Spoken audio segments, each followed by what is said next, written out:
As you're talking about that, I find myself thinking about a concept in weightlifting of time under tension. Yeah. And for those who don't know, it's you can squat 100 pounds in 3 seconds or you can squat 100 pounds in 30. You gain a lot more by Yeah. squatting it in 30. And when I think about our creative process and when I've felt most like I've done my best work, it has required an enormous amount of You have to sit there and cognitive struggle. time under Yeah. tension. And I think that cognitive time under tension is so important. And it's ironic almost because these tools have taken enormous cognitive time under tension to develop. But in some ways, I do think people might say people are using them as a escape hatch for thinking in some ways, maybe. Now, you might say, yeah, but we did that with the calculator and we just moved on to harder math problems. Do you feel like there's something different happening here? How do you think about this? It's different there are some people who are clearly using ChatGPT not to think. And there are some people who are using it to think more than they ever have before.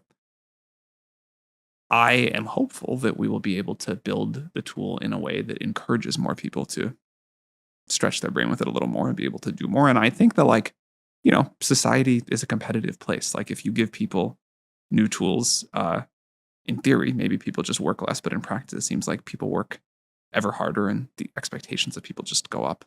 So my guess is that like other tools, some people, or like other pieces of technology, some people will do more and some people will do less.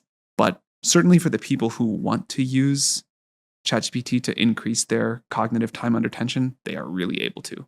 And I take a lot of inspiration from what like the top 5% of most engaged users do with ChatGPT. Like it's really amazing how much people are learning and doing and, outputting.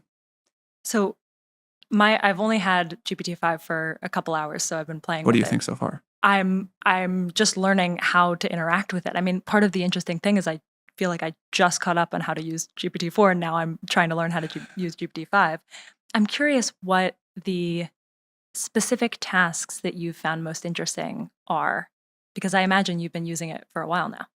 I have been most impressed by the coding tasks. I mean, there's a lot of other things it's really good at, but this idea of the AI can write software for anything, and that means that you can express ideas in new ways, that the AI can do very advanced things. It can do, it can in some sense, you could ask GPT-4 anything, but because GPT-5 is so good at programming, it feels like it can do anything. Of course, it can't do things in the physical world, but it can get a computer to do very complex things.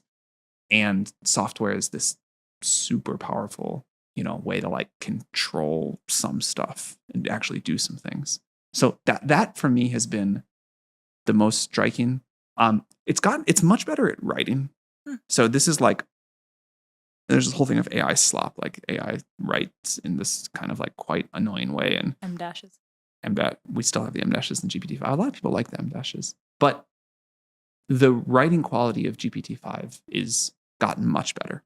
We still have a long way to go. We want to improve it more, but a thing we've heard a lot from people inside of OpenAI is that, man, they started using GPT-5.